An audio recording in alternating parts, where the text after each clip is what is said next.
Mac institute Meerut में लेकर आया है animation, VFX, graphic designing, motion graphic, video editing और मल्टीमीडिया जैसे कोर्सेज जो अब मेरठ में भी उपलब्ध है। बच्चों की पढ़ाई हो या कोई मूवी का सीन, सभी में आजकल एनिमेशन और वीएफएक्स की जगह है। मैक एनिमेशन जो बच्चों को एक उपयुक्त ट्रेनिंग देता है। मैक एनिमेशन जो मेरठ में आबू प्लाजा आबूलैंड पर स्थित है। यहाँ स्टूडेंट्स पिछले कई सालों से इन कोर्सेज को करके एक अच्छी नौकरी प्राप्त कर रहे हैं। आप भी अपने व अपने बच्चों के भविष्य को सफल बनाने के लिए अपनी डेमो क्लास आज ही बुक कराएं। हमारा पता है 2nd floor Abu Plaza Abuland Meerut. Mobile number 09084714454। Meerut में आयोजित इन्वेस्टर्स समिट में पहुंचे मंत्री नंद गोपाल नंदी। बोले, यूपी देश की दूसरी बड़ी अर्थव्यवस्था, आज दुनिया समझती है भारत की ताकत। यूपी में फरवरी में होने वाली ग्लोबल इन्वेस्टर्स समिट से पहले शुक्रवार को मेरठ में डिस्ट्रिक्ट इन्वेस्टर्स समिट का आयोजन किया गया। आयोजन के मुख्य अतिथि सरकार को औद्योगिक विकास मंत्री नंद गोपाल नंदी व कैबिनेट मंत्री राकेश सचान शामिल हुए। उन्होंने कहा कि उत्तर प्रदेश में योगी आदित्यनाथ सरकार में अपराधी या तो जेल में है या फिर बहुत दूर पहुंच गया है, जहां से वापस नहीं आ सकता। उत्तर प्रदेश देश की दूसरी बड़ी अर्थव्यवस्था वाला प्रदेश है। यूपी में औद्योगिक विकास की अपार सफलता है। उत्तर प्रदेश उत्तम प्रदेश बना था, अब सर्वोत्तम प्रदेश बनने जा रहा है। यूपी में अब उद्यमियों से बदमाश गुंडा टैक्स नहीं ले सकते। उन्होंने कहा कि मेरठ से अब तक 17,000 करोड़ निवेश के प्रस्ताव आ चुके हैं। मंत्री नंद गोपाल नंदी ने कहा कि 2014 से पहले के भारत को देखो, हर जगह ब्लास्ट होते थे, लेकिन जब मोदी आए तो बच्चों से लेकर हर एक की जुबान पर मोदी का नाम छा गया। पूरी दुनिया आज भारत की ताकत को समझती है। दुश्मन पहले सेना के जवानों के सिर काट कर ले जाते थे। 56 इंच के सीने वाले प्रधानमंत्री के बनने के बाद अब हमारे जवान घर में घुसकर मारते हैं। कार्यक्रम में सांसद राजेंद्र अग्रवाल, ऊर्जा राज्य मंत्री सोमेंद्र तोमर, व्यापार प्रकोष्ठ प्रदेश संयोजक विनीत अग्रवाल, शारदा विधायक अमित अग्रवाल व निर्यात व उद्यमी शामिल रहे। अभी हमारे माननीय मंत्री और उसके पहले तमाम वक्ताओं ने अपनी अपनी बातें रखी।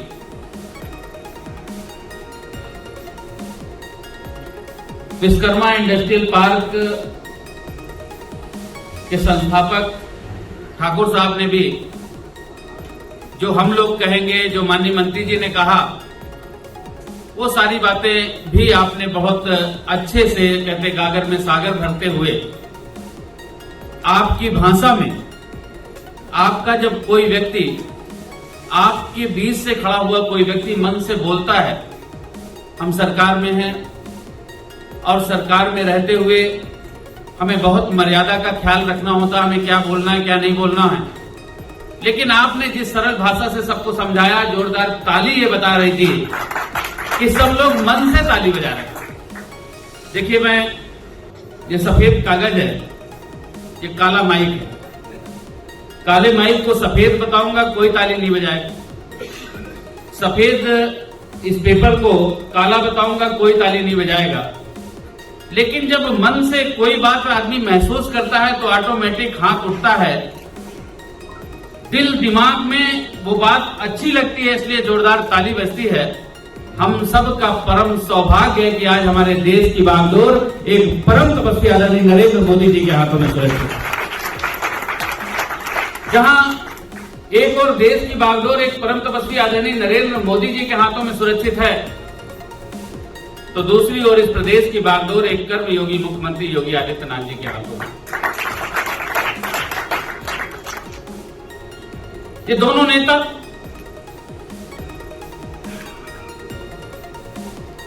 के बारे में ऐसे ठंडे दिमाग से, मन से सोचे तो आपको लगेगा, आपको महसूस होगा, जो आपके हाथ उठ जाते हैं तालियों के लिए, ये सब कुछ आपको दिखाई पड़ेगा। 2014 से पहले का भारत देखिए, विचार करिए 2014 से पहले के भारत। दिल्ली में लगातार बम ब्लास्ट, एक बम ब्लास्ट को हम संभाल नहीं पाए, वहां हमारी फोर्सेज नहीं पहुंच पाई, बम निरोधक दस्ता नहीं पहुंच पाया, दूसरी जगह बम ब्लास्ट, दूसरी जगह नहीं पहुंच पाया, तीसरी जगह बम ब्लास्ट, मुंबई में लगातार बम ब्लास्ट, अयोध्या में बम ब्लास्ट, लखनऊ में बम ब्लास्ट, बनारस में बम ब्लास्ट, जहां देखो बम बम। और आतंकी को पालने वाले, आतंकी को संरक्षित करने वाले लोग, आतंक को संरक्षण देने वाले लोग उत्साही रहते थे और बयानबाजी करते थे। मैंने कहा कि हमारे देश की बागडोर परम तपस्वी आदरणीय नरेंद्र मोदी जी के हाथों में सुरक्षित है। तो ये आप महसूस करते हैं 2014 में जब इस देश ने झूम करके अंगड़ाई लेने का काम किया, हर घर मोदी और घर घर मोदी के जब नारे लगे, छोटा सा बच्चा, उसका वोटर लिस्ट में नाम है नहीं है, उसको वोट देना है नहीं देना है, लेकिन ये नारा छोटा छोटा बच्चा गुनगुनाया। एक मजबूत हाथ में जब देश की बागडोर पहुंची तो उन्होंने मजबूती से काम किया और उस मजबूती में आपने इस देश को बदलते हुए देखा। आज पूरी दुनिया भारत की ओर आशा भरी निगाहों से देखती है।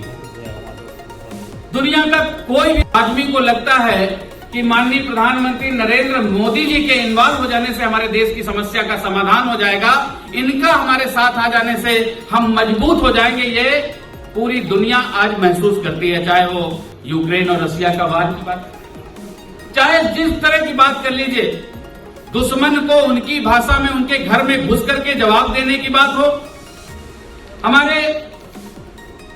हम घर में चैन से सोते हैं क्योंकि बॉर्डर पे सेना जागती रहती है रात में।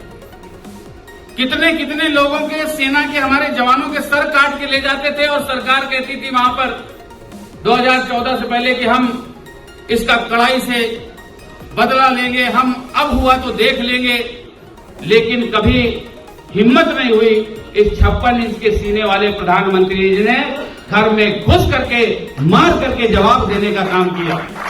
तो उनके आ जाने से, केवल एक मजबूत हाथ होने से देश में आतंकी घटनाएं बंद हो गई।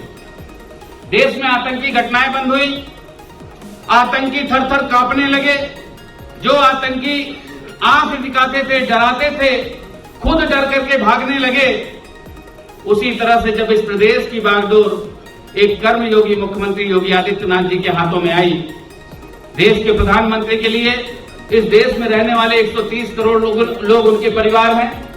उनका अपना कोई नहीं, कोई भाई भतीजा परिवार नहीं, सारा 130 करोड़ जो लोग रह रहे हैं उनके परिवार की तरह उनके मन में रहता है कि अंतिम गांव तक विकास की रोशनी पहुंचे, अंतिम व्यक्ति तक सरकार की योजनाओं का लाभ पहुंचे।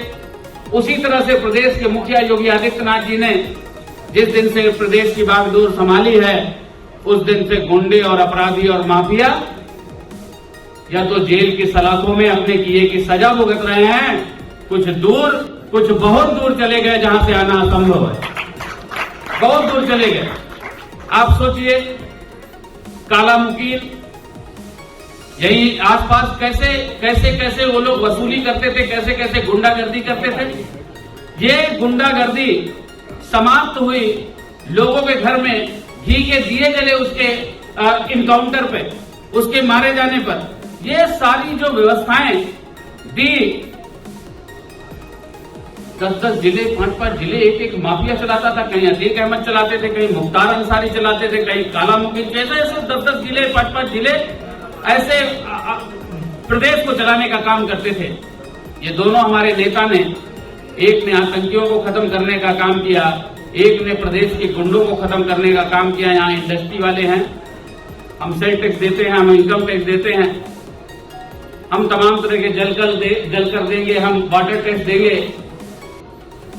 देंगे, हम गृह कर देंगे, हम गुंडा टैक्स नहीं देंगे। कितनी जबरदस्त ताली बजी जब कहे कि गुंडा टैक्स नहीं देंगे, जबरदस्त ताली बजी। तो ये दोनों नेताओं ने जैसे एक तरफ से गुंडे को भगाया प्रदेश से, मुख्यमंत्री जी ने, प्रधानमंत्री जी ने आतंकियों को भगाया।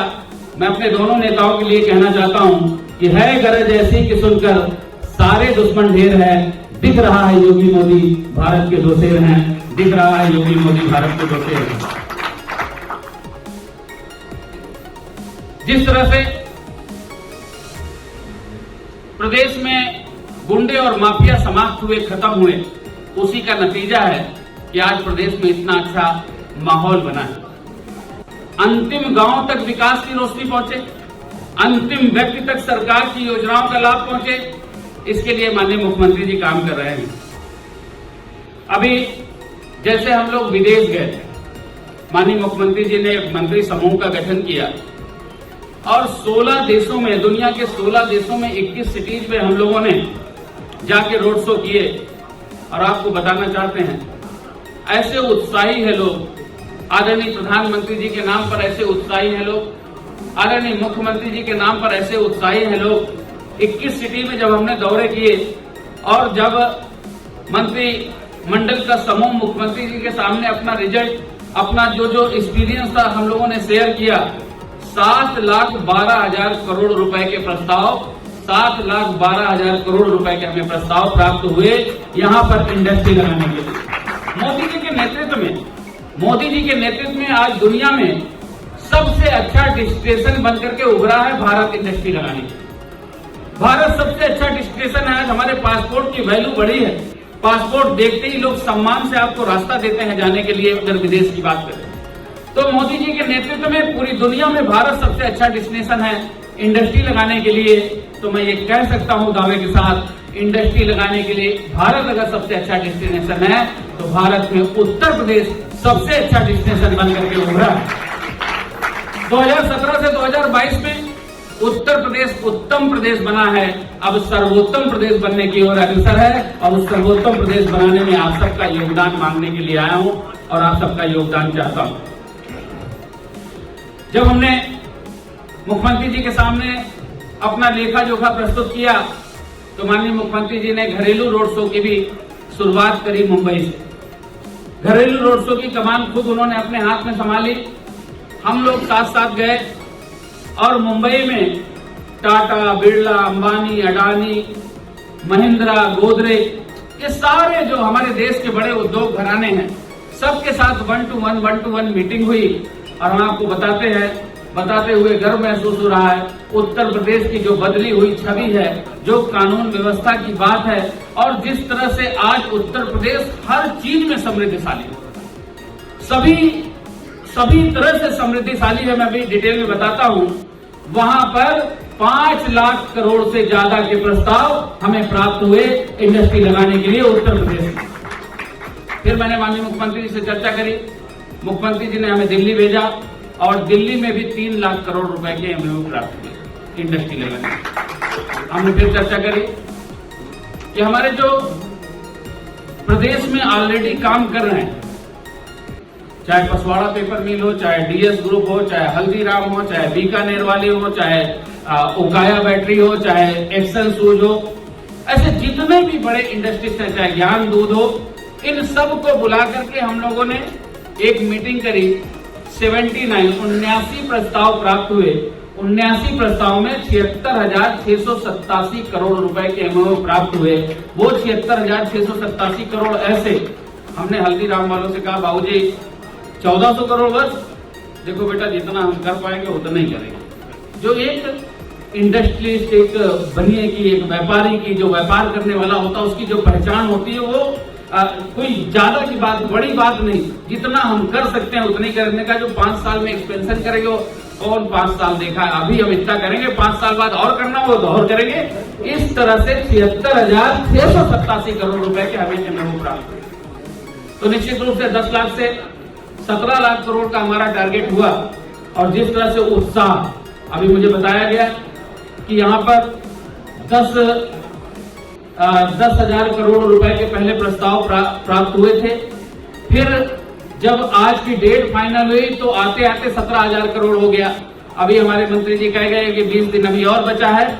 हम लोगों ने, ये पहली बार हो रहा है, पहली बार नहीं तो दिल्ली, लखनऊ में मीटिंग हो जाती थी, रोड शो हो जाया करते थे।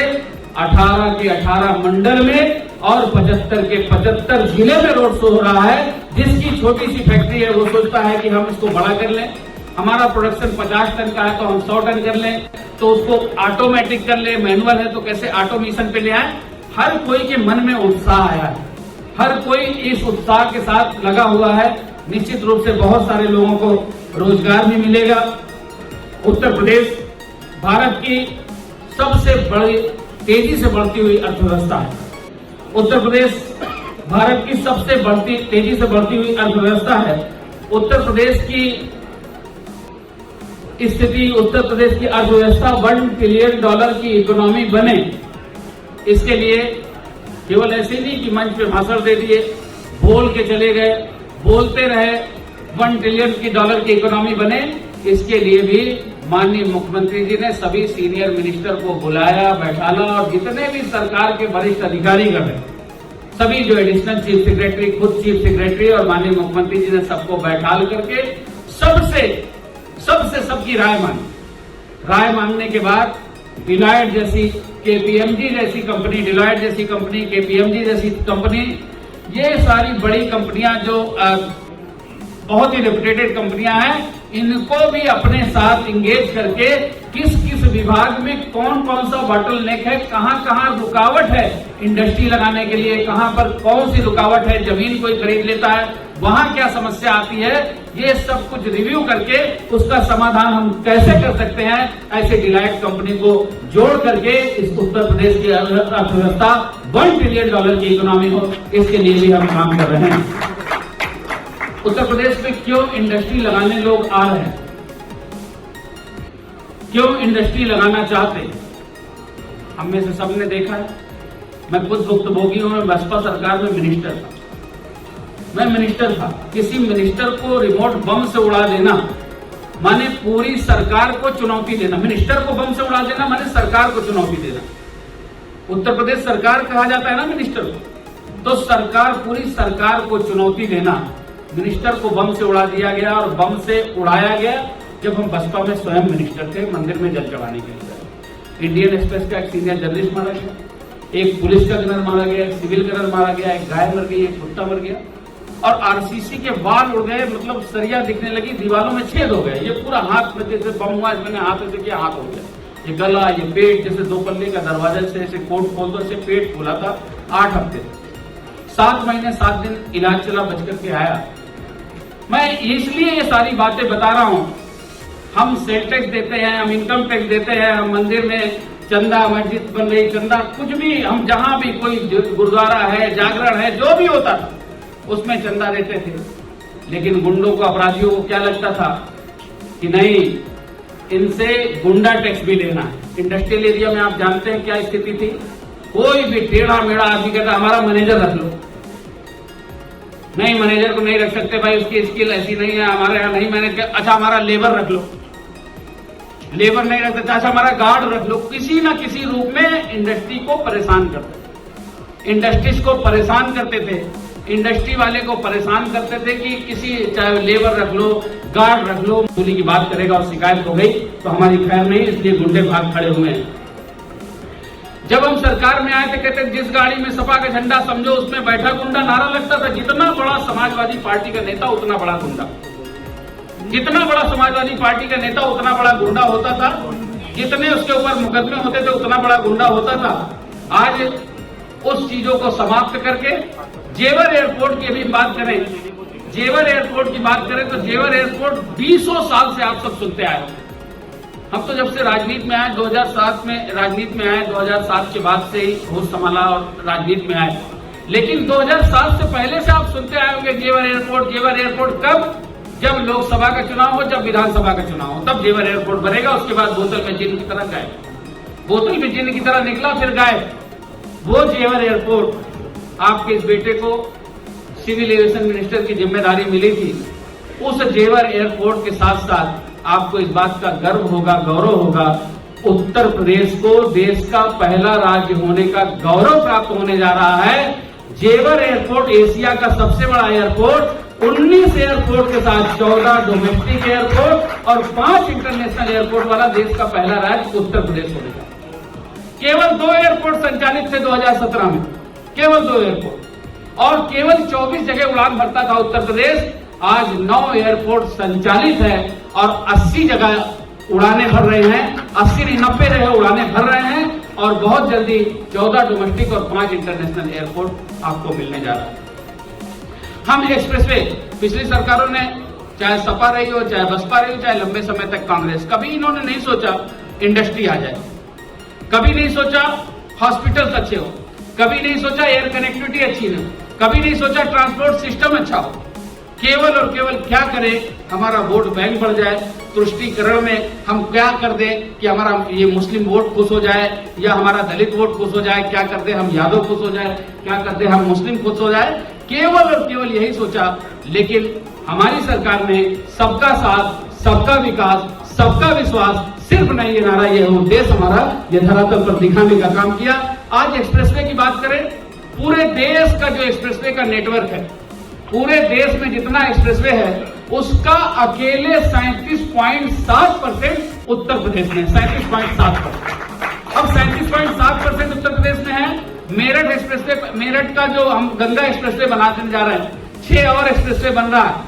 बहुत जल्दी पूरे भारत का 50% से ज्यादा एक्सप्रेसवे अकेले उत्तर प्रदेश में होने जा रहा है। वो क्या बोलते हैं, गोडाउन की बात कर ले, जो भी, चाहे जिस तरह की इंडस्ट्री आप लगाने चाहते हैं, हर तरह की इंडस्ट्री के हिसाब से 24-25 पॉलिसी बनी है। 2018 से अभी तक आए थे पसवाड़ा जी, अरविंद जी आए थे, हम लोगों ने बुलाया था उस दिन, 60-70 करोड़ रुपए हमने बांटे। 2018 से अभी तक 1800 करोड़ रुपए से ज्यादा हम इंसेंटिव बांट चुके हैं और लोगों को बुला करके पैसा उनके अकाउंट में ट्रांसफर करके सर्टिफिकेट दे करके, बहुत सारे इंडस्ट्रीज ने कहा कि ये तो पहली बार हो रहा है, आजादी के बाद पहली बार हो रहा है कि इंडस्ट्रीज को बुला करके उसके अकाउंट में पैसे डाले जा रहे हैं। नहीं तो आदमी दौड़ता रहता था अपनी फाइल को पास कराने के लिए, कैसे हमारे पैसे वापस मिले। तो 1800 करोड़ रुपए से ज्यादा बांट चुके हैं। 80,224 करोड़ रुपए की ग्राउंड ब्रेकिंग से अभी तमाम आप लोग अखबारों में या ट्वीट में देखते हैं, अखिलेश यादव या ये लोग करते हैं, सब हवा में है, सब कागज में है। अभी उत्तर भारत का सबसे बड़ा डेटा सेंटर, उत्तर भारत का सबसे बड़ा डेटा सेंटर हीरा नंदानी जी का यहीं पर नोएडा में माननीय मुख्यमंत्री जी ने लोकार्पण करके आपको सौंपने का काम किया। देश में उत्तर भारत, उत्तर प्रदेश में उत्तर भारत का सबसे बड़ा डेटा सेंटर, और बहुत बड़ी बड़ी कंपनियां देश की और विदेश की डेटा सेंटर बनाने के लिए हमारे पास आ रही है। 80,224 करोड़ की जो ग्राउंड ब्रेकिंग सेरेमनी हुई, ग्राउंड ब्रेकिंग सेरेमनी या तो प्रोडक्शन चालू हो गया या प्रोडक्शन आने की फेज में है, नक्शा पास हो गया, रजिस्ट्री हो गई, वो लोगों ने ग्राउंड ब्रेकिंग सेरेमनी करी।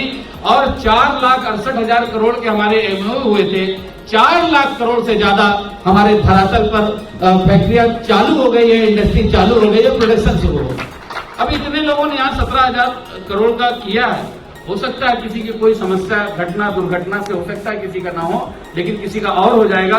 निश्चित रूप से हम पूरा कर पाएंगे, ये हमें ऐसा भरोसा और विश्वास है। GIS 2023 में 10, 11, 12 में मैं आपको आमंत्रित कर रहा हूं, आपको बुला रहा हूं। आप आइए, नए भारत का नया उत्तर प्रदेश बाहें फैलाकर आपका स्वागत करने के लिए तैयार है और आपका स्वागत करेगा। और हम सबकी जिम्मेदारी, हम सब मिलकर के उत्तर प्रदेश की अर्थव्यवस्था को $1 ट्रिलियन की इकोनॉमी हम सब मिलकर के बनाएंगे, ऐसा मुझे पूरा विश्वास और भरोसा है।